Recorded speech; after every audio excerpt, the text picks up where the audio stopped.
Welcome to 34th lecture on numerical analysis. We are studying numerical integration, and for the last couple of lectures we are studying Gaussian quadrature rule, a numerical technique to perform numerical integration. In our last lecture we studied that an integral whose limits are from -1 to 1 can be represented as this summation, where we have to multiply wi and f of xi as each term, and we have to add n such terms. We studied it for n is equal to 2 to keep things simple in our last few lectures, and it came out to be like this, and we solved 4 simultaneous equations in last 2 lectures to find the solution f of that this integration. If the limits are from -1 to 1, f of x is f of 1 over square root of 3 plus f of -1 over square root of 3, and the max degree of polynomial for f of x is 2n minus 1, which is 3 if n is equal to 2. This we also studied in our last lecture. Right, today we are going to solve integrals using Gaussian quadrature rule for a different setting. And what's that? The limits are not -1 to 1, but they are in general a and b, and a and b can be any numbers. So how to solve these definite integrals using this technique, Gaussian quadrature rule, if the limits are not -1 to 1. Now the limits are a to b. In general, a and b can be any numbers. For that we have to take help of a small transformation, and we have to go from x variable to another variable t using this simple equation number 1, b minus a divided by 2 t plus b plus a divided by 2, where a and b are the limits, a is the lower limit, b is the upper limit. Let's see whether this works, and if we put x equal to a, what is the limit for t, and then we'll put x equal to b and see what is the limit of t. We see whatever are the limits for x, they are a and b, and if we put x equal to a here in this equation number 1, we end up at t is equal to -1. That's great. So whatever is b and a, if we put a as x, we reach to -1, t is -1. And if you plug x is equal to b in the same equation above, in this equation, if you put x is equal to b, we end up at t is equal to 1. So it's a great transformation. When we have x is equal to a, t is -1. When we have x equal to b, t is +1. So this transformation is very helpful for us if we have integrals to be evaluated for any two limits a and b that are not -1 to +1. So equation 1 can, again, if you write it like this and if we differentiate x with respect to t, then dx over dt is b minus a by 2. So and dx is b minus a by 2 times dt. So in the original integral we'll have to replace dx with this b minus a by 2 times t. So therefore the original integral a to b f of x dx, where a and b are any general limits, it can be represented as minus an integral from -1 to 1, where x is replaced with b minus a t by 2 plus b plus a by 2, and dx is replaced by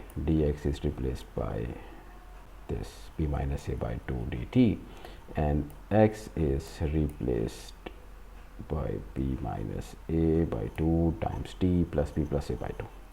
So that's great, and the limits are now -1 to 1, the required limits. So all this work was performed to set limits or to convert these limits from a to b, any general numbers, to -1 to +1 specifically. So all this exercise, the purpose of this whole exercise, starting from here, the whole exercise is meant for bringing the limits or changing the limits from a to b, any given numbers a to b, to -1 to 1. So the problem is now converted into the standard Gauss quadrature rules shape, and now it is easy to solve. So let's solve an example. Suppose we have to integrate 2x dx from 1 to 2. It's not -1 to 1, it's 1 to 2.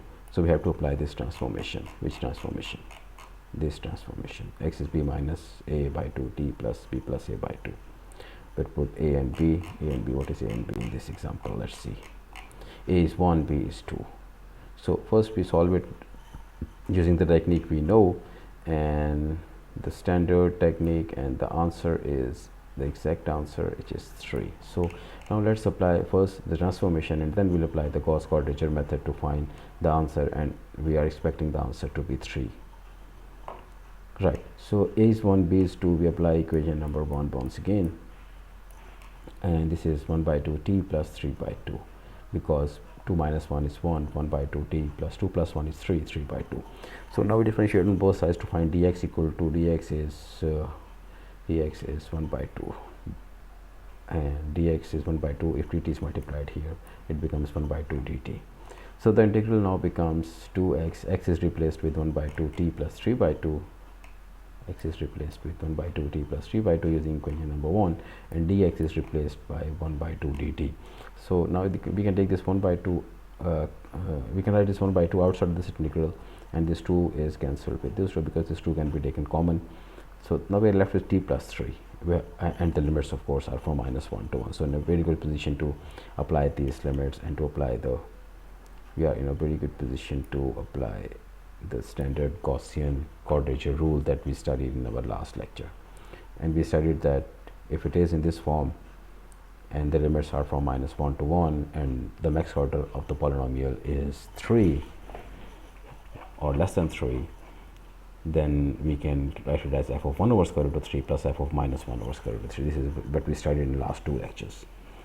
So f of what is f of 1 over square root of 3 if f of t is t plus 3. So t would be replaced with 1 over square root of 3, and here t would be replaced with -1 over square root of 3. So 1 over square root of 3 plus 3, t plus 3. What is f of -1 over square root of 3? This t would be replaced with -1 over square root of 3 plus 3, and then we solve. This 1 over square root of 3 is cancelled with this -1 over square root of 3, and this is 3 plus 3, 6 over 2. Oh wow, we reach to the same answer. We reach to the exact answer that we reach to here. 3 is the exact answer. So 3 is the exact answer. We evaluated this integral, and we reached to an answer equal to 3, and then we applied this transformation to take limits to bring limits to -1 to 1, and then we applied the Gauss quadrature method that we studied yesterday, and then we finally reached to the same answer, 3. So that's a great method. So that's all for today's lecture. Thank you.